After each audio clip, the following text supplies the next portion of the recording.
Yo la team, j'espère que vous allez bien, que vous avez passé une excellente semaine. On se retrouve pour décortiquer, analyser la 37e journée de Ligue 1. Il reste seulement 2 petites journées. On devrait logiquement demain soir connaître déjà peut-être un voire 2 relégués également qui ira en Ligue des Champions. Car pour l'instant, mis à part le fait que le Paris Saint-Germain est champion de France et qualifié pour la Ligue des Champions, sur le championnat, on n'a aucune autre idée. Donc clairement, ces 2 dernières journées seront folles.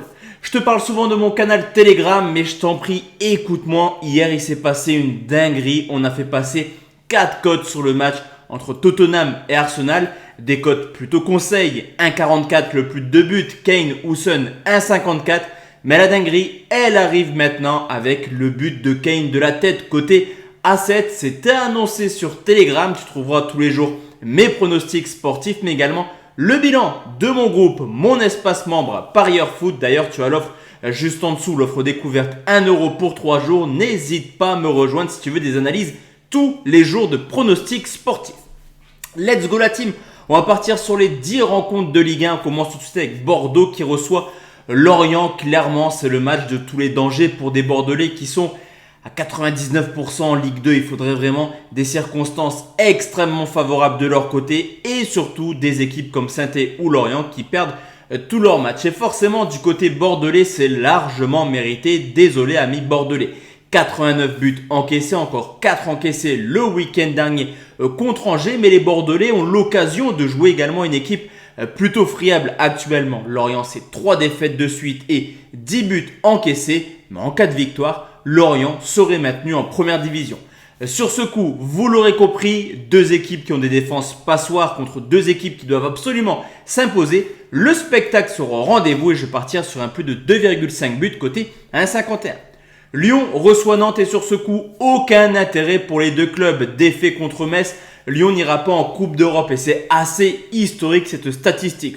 On le sait également, à domicile, la saison de Lyon, elle n'est pas catastrophique, mais pas non plus emballante. 10 victoires en 18 matchs, au contraire de Nantes qui lui aussi n'a plus rien à espérer en cette fin de saison, mais qui arrive quand même le feu en poupe. Une victoire en Coupe de France contre Nice, une victoire cette semaine contre Rennes. Les Nantais voudront embêter les Lyonnais. C'est la raison pour laquelle je vais partir sur le fait que Nantes marque au moins un but côté 1,40. Metz-Angers, là aussi un match pour le maintien pour des Messins qui se remettent un petit peu à rêver après le point du match nul à Montpellier. Une victoire contre Lyon. Et voilà, Metz capable de venir embêter Saint-Étienne pour la 18e place. L'avantage des Messins, c'est qu'ils jouent une équipe d'Angers qui est sauvée à 100% après sa victoire contre Bordeaux sur le score de 4 buts 1. Des Angevins qui ont également pas mal d'absents demain. Sur ce coup, je sécurise mon pronostic, mais avantage pour Metz. Victoire de Metz remboursée si match nul, c'est coté 1,42.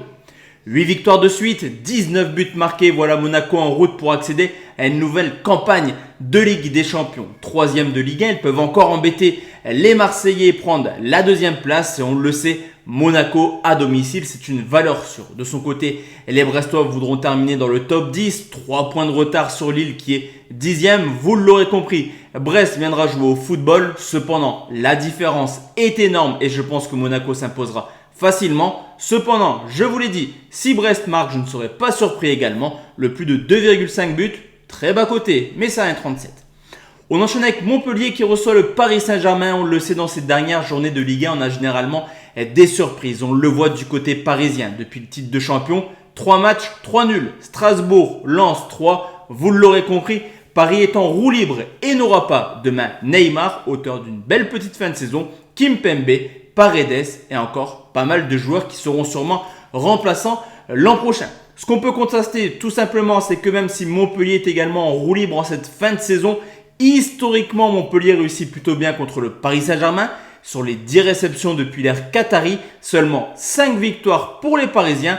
Le pronostic est osé, mais au vu de ce que montre le Paris Saint-Germain sur les dernières journées, c'est largement possible. Nul ou Montpellier, c'est coté à 3,08. On enchaîne avec Nice qui reçoit Lille. Là aussi pour Nice, c'est objectif Ligue des Champions. Ils peuvent encore espérer. Ils sont seulement à 2 petits points de l'Est Monaco. Même si Nice galère actuellement, il reste sur 3 victoires de suite en Ligue 1. On se souvient du début de saison où Nice avait balayé, humilié les Lillois sur le score de 4-0. Cette défaite 4-0, c'est un petit peu la continuité de la saison. Des Lillois en grande peine, que ce soit footballistiquement parlant ou alors au niveau de l'interne.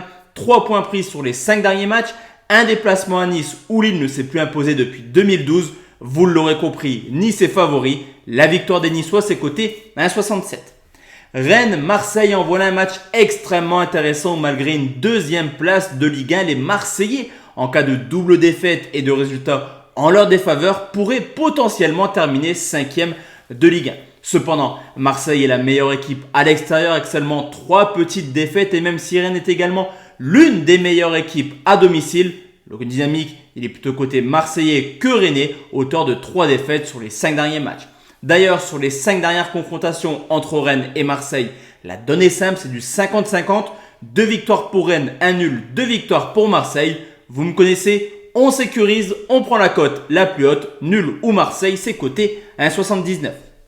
Il reste 3 matchs et celui-ci également, il est extrêmement intéressant. C'est l'AS Saint-Etienne qui reçoit Reims. Des Stéphanois encore une fois humiliés à Nice sur le score de 4-2. Défaite pas déconnante, mais le scénario du match n'est encore une fois pas en leur faveur. 2-0 à la mi-temps pour les Verts, défaite 4-2. Et on peut également constater qu'à domicile, ce n'est pas un chaudron comme les années précédentes, mais plutôt un club où tout le monde vient s'imposer tranquillement. La particularité de Reims, c'est d'avoir marqué plus de points à l'extérieur qu'à domicile cette année. Cependant, pas mal d'absents de main, une équipe qui n'a plus rien à espérer. Je me dis qu'au mieux, Reims peut prendre le point du match nul. Là aussi, on sécurise. Nul remboursé si Saint-Etienne, c'est coté 1,60. Strasbourg reçoit Clermont et voilà la belle surprise de cette année. Les Alsaciens qui peuvent potentiellement, encore une fois, prétendre à l'Europe. 8 défaites cette année. Seul le Paris Saint-Germain a fait mieux. Et on le sait, tant à Saint-Etienne, c'est pas la folie à domicile. Venir s'imposer à la Méno, il faut clairement s'accrocher. Clermont est sauvé depuis sa victoire le week-end dernier contre Montpellier sur le score de 2-1. Donc des Clermontois qui viendront tranquillement finir leur fin de saison. Au contraire de Strasbourg qui va se battre corps et âme pour essayer d'aller chercher cette place en Europa League. Victoire de Strasbourg, c'est coté 1,44. Et enfin la team, le dernier pronostic, c'est 3 qui reçoit Lens, là aussi des Troyens valeureux, courageux le week-end dernier au Parc des Princes pour un match nul, 2 buts partout, qui permet à 3 de se sauver. Le RC Lens, quant à eux, encore une fois montré du côté de Reims cette ambition, cette abnégation de venir s'imposer sur le score de 2-1. Et je me dis que là, on a d'un côté une équipe de 3 qui voudra faire plaisir à ses supporters et une équipe de Lens qui voudra absolument s'imposer pour continuer là aussi à espérer. Match spectaculaire, plus de 2,5 buts, c'est coté 1,65. Donc voici la team, mes 10 pronostics pour cette 37e journée de Ligue 1. On se retrouve forcément le week-end prochain pour la dernière journée de Ligue 1. Une fois que la Ligue 1 est terminée, on va tranquillement parler Coupe du Monde sur la chaîne. Donc cet été, il y aura quelques épisodes sur la Coupe du Monde. Excellente soirée à tous et à toutes, mesdames. Ciao, ciao.